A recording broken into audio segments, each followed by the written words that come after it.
भवतु सर्वमङ्गलम् भवतु सर्वमङ्गलम् भवतु सर्वमङ्गलम् भवतु सर्वमङ्गलम् भवतु सर्वमङ्गलम् भवतु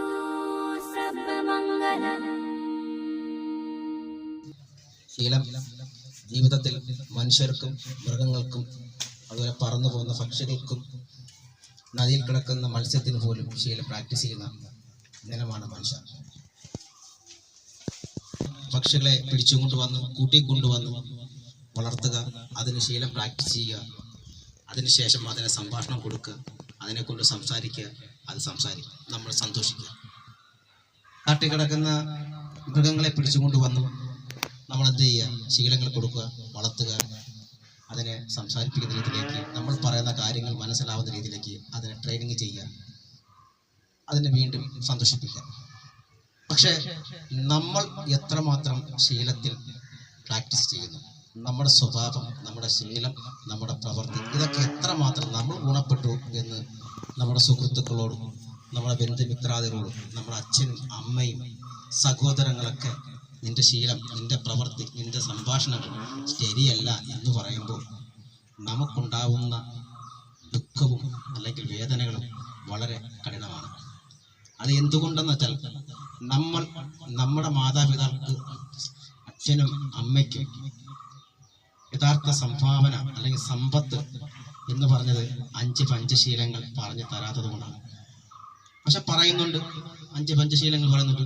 മോഷ്ടിക്കരുത്, നുണ പറയരുത്, വ്യഭിചരിക്കരുത്, മദ്യപിക്കരുത്, അതുപോലെ തന്നെ ആരുടെയും തന്നെ കൊലപാതകം ചെയ്യരുത്. ഇതൊക്കെ നമ്മൾ 5 പഞ്ചശീലത്തിന്റെ ഭാഗമാണെങ്കിൽ പോലും അതിന്റെ ശീലം എങ്ങനെ പ്രാക്ടീസ് ചെയ്യണമെന്നോ അതൊരു സമ്പത്താണെന്നോ ഇതുവരെയും തിരിച്ചറിയാത്തൊരു സമൂഹത്തിൻ്റെ ഇടയിൽ നിന്നാണ് നമ്മൾ ഇന്ന് ഈ സംഘത്തിലേക്ക് വന്നത്.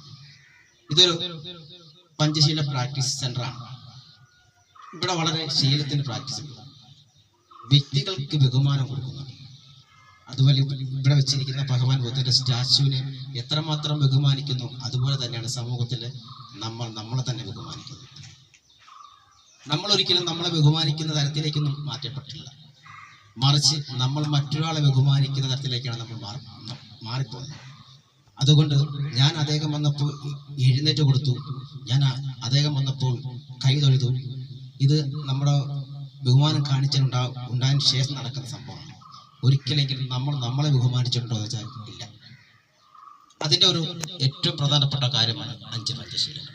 നമുക്കൊരു കുട്ടി ജനിക്കുന്നു. ഒരു കുട്ടി ജനിക്കുമ്പോൾ ആ കുട്ടിക്ക് നമ്മുടെ അച്ഛനും അമ്മയും ആ കുട്ടി ജനിച്ചു കഴിഞ്ഞാൽ ആ കുട്ടിയെ 28 ദിവസം കഴിയുമ്പോഴേക്കും ആ കുട്ടിക്ക് ചരട് കെട്ടുന്ന ഒരു ചടങ്ങ്. എന്തിനാണ് ചരട് കെട്ടുന്നത് എന്ന് ചോദിച്ചാൽ അത് ആദ്യത്തെ സമ്പത്താണ് ആ കുട്ടിക്ക് കൊടുക്കുന്നത്. ഈ വെള്ളം നൂലിനോടൊപ്പം തന്നെ നിനക്ക് ഞാൻ 5 പഞ്ചശീലങ്ങൾ പറഞ്ഞു തരുന്നു.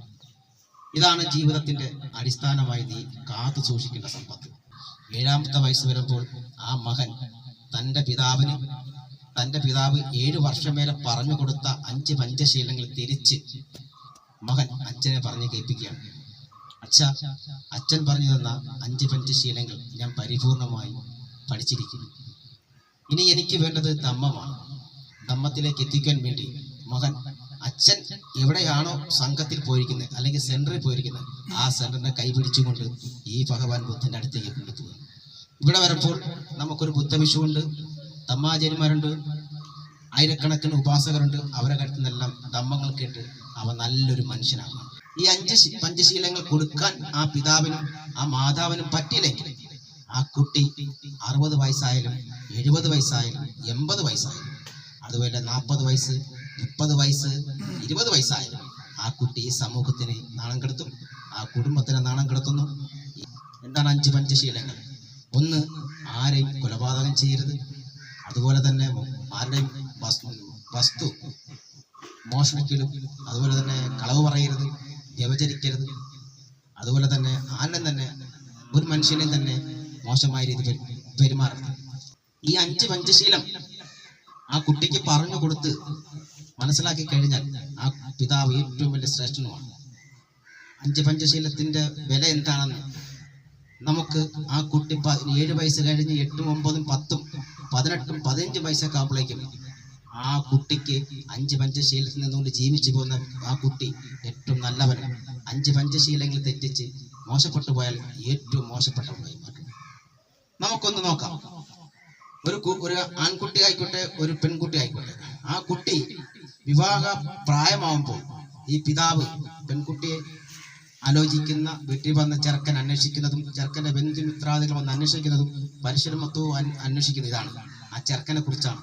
ചെറുക്കന്റെ 5 പഞ്ചശീലങ്ങൾ ആണ്. ഒന്ന് വെള്ളമടിക്കാനാണോ, ഒന്ന് മോഷണമുള്ള ആളാണോ, അല്ലെങ്കിൽ ഏതെങ്കിലും വൃത്തികെട്ട സ്വഭാവമുള്ള ആളാണോ? ഈ 5 പഞ്ചശീലത്തിൽ നിന്നുകൊണ്ട് 5 ശീലമാണ് അന്വേഷിക്കുന്നത്.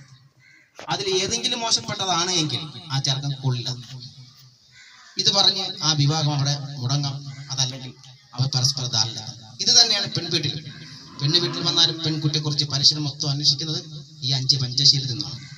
ഈ 5 പഞ്ചശീലത്തിൽ നിന്നുകൊണ്ടാണ് ആ പെൺകുട്ടി അന്വേഷിച്ച് ആ ചെറുക്കന് ആ ബന്ധുമിത്രാദികൾ കല്യാണം കഴിച്ചു കൊടുക്കുന്നത്. നമ്മളിവിടെ നിർമ്മിച്ചപ്പെട്ട ഈ ചെറിയ സെന്റർ 5 പഞ്ചശീലങ്ങളുടെ ഏറ്റവും പ്രധാനപ്പെട്ട ഒരു ഭാഗമാണ്. ഇവിടെ നിന്നാണ് നമ്മുടെ കുട്ടികൾക്ക് ഏറ്റവും കൂടുതൽ കൊടുക്കേണ്ട സംഭാവന. ഈ 5 പഞ്ചശീലങ്ങൾ പ്രാക്ടീസ് ചെയ്യുവാൻ നിങ്ങൾ ഈ മനസ്സ് കാണിച്ചിട്ടുള്ള എല്ലാ ഉപാസകർക്കും എനിക്ക് തരാനുള്ള ഈ സംഭാവന ഇത് മാത്രമേ ഉള്ളൂ. ഇതാണ് നമ്മുടെ അടിസ്ഥാന മൂല്യം. ഇപ്പൊ ഞാനൊരു തമ്മാചേരി കോഴ്സിനൊക്കെ പോയി പഠിച്ചിരുന്ന ആളാണ്.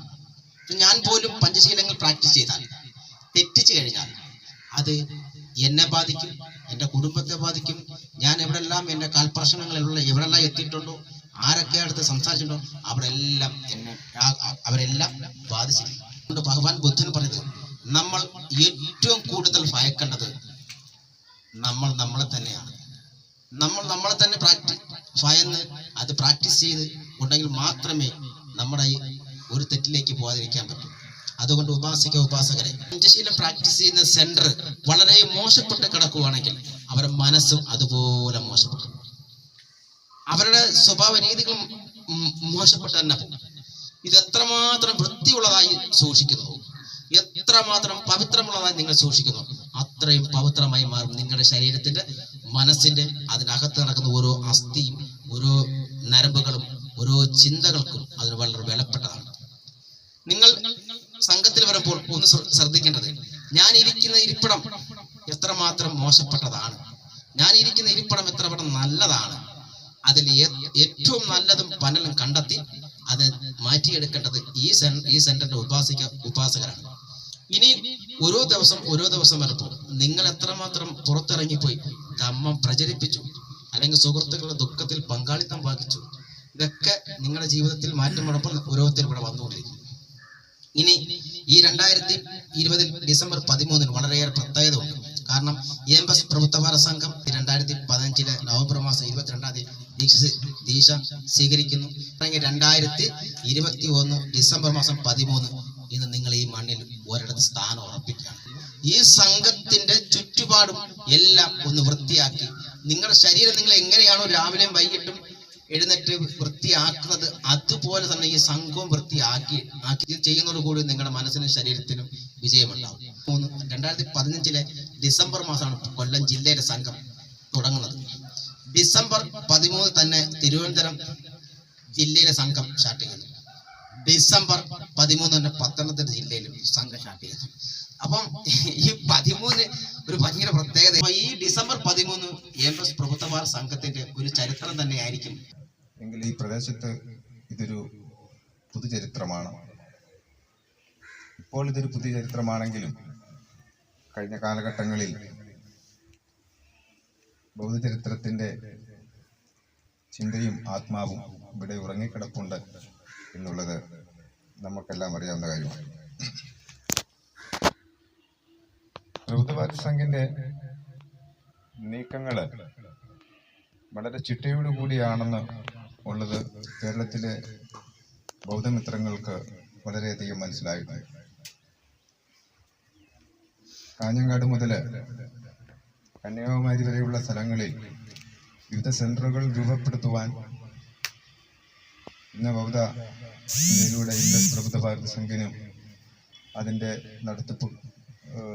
നടത്തുന്ന നേതൃത്വങ്ങൾക്കും വളരെ കഴിഞ്ഞിട്ടുണ്ടെന്ന് നമുക്ക് അഭിമാനിക്കാവുന്നതാണ്. നമ്മൾ ബുദ്ധിയെ സ്നേഹിക്കുക, മനസ്സിനെ സ്നേഹിക്കുക, സത്യത്തിലൂടെ സഞ്ചരിക്കുക, പ്രകൃതിയുമായുള്ള ബന്ധത്തിലൂടെ നമ്മളും അതിൻ്റെ ഇണപഴകി മുന്നോട്ട് ജീവിക്കുക, മരിക്കുന്ന കാലം വരെയും സന്തോഷത്തോടും സമാധാനത്തോടും ജീവിച്ച് മരിക്കുവാനൊരു ചിട്ടയായ നീക്കമാണ് ബൗദ്ധ ചിന്ത അല്ലെങ്കിൽ ബുദ്ധിസം എന്ന് പറയുന്നത്. ബുദ്ധിസത്തിനകത്ത് ഏറ്റവും പ്രധാനപ്പെട്ടതാണ് നമ്മുടെ ബാബു സാറ് പറഞ്ഞ പോലെ അവന്റെ ശീലം. ശീലമില്ലെങ്കിൽ ഈ ലോകത്തിന് തന്നെ നിലനിൽപ്പില്ല, പ്രപഞ്ചത്തിന് തന്നെ നിലനിൽപ്പില്ല എന്ന് നമുക്ക് മനസ്സിലാക്കാൻ സാധിക്കും. അപ്പോൾ എന്തുകൊണ്ട് ബുദ്ധിജീവികളായ നമ്മൾ ശീലങ്ങളെ പ്രാക്ടീസ് ചെയ്യുന്നില്ല? നമ്മൾ രാവിലെ എഴുന്നേൽക്കുമ്പോൾ കാണുന്ന പക്ഷികളും നമ്മൾ സന്ധ്യയാകുമ്പോൾ വീടുകളിൽ പോകുമ്പോൾ അവരുടെ ആരാമങ്ങളിലേക്ക് പോകുന്ന പക്ഷിക്കൂട്ടങ്ങളെയൊക്കെ നമ്മൾ കാണും. ഇതെല്ലാം ഒരു ശീലത്തിന്റെ ഭാഗമാണ്. ഈ ശീലങ്ങളെല്ലാം വ്യതിചലിച്ചുകൊണ്ടാണ് ഇവിടുത്തെ മനുഷ്യൻ ജീവിക്കുന്നത്. മനുഷ്യൻ ബുദ്ധിജീവിയാണെന്ന് പറയുകയും ചെയ്യുന്നു. അവന് ശീലങ്ങളെ ഒന്നും മുറുകെ പിടിക്കുന്നതുമില്ല. അവിടെയാണ് നമുക്ക് ശീലത്തിന്റെ പ്രശസ്തി ഏറ്റവും കൂടുതൽ വരേണ്ടത്. പിന്നെ ഈ സംഘത്തിലേക്ക് വന്ന് പ്രാക്ടീസ് ചെയ്യുമ്പോഴാണ് നമ്മുടെ ജീവിതത്തിൽ മാറ്റങ്ങളുണ്ടാകുക. ശീലങ്ങൾ പ്രാക്ടീസ് ചെയ്യാൻ സംഘത്തിൽ വന്നെങ്കിൽ മാത്രമേ നമുക്ക് ശീലങ്ങൾ പ്രാക്ടീസ് ചെയ്ത് നമ്മുടെ മനസ്സിൽ ഉറപ്പിക്കാൻ പറ്റുള്ളൂ.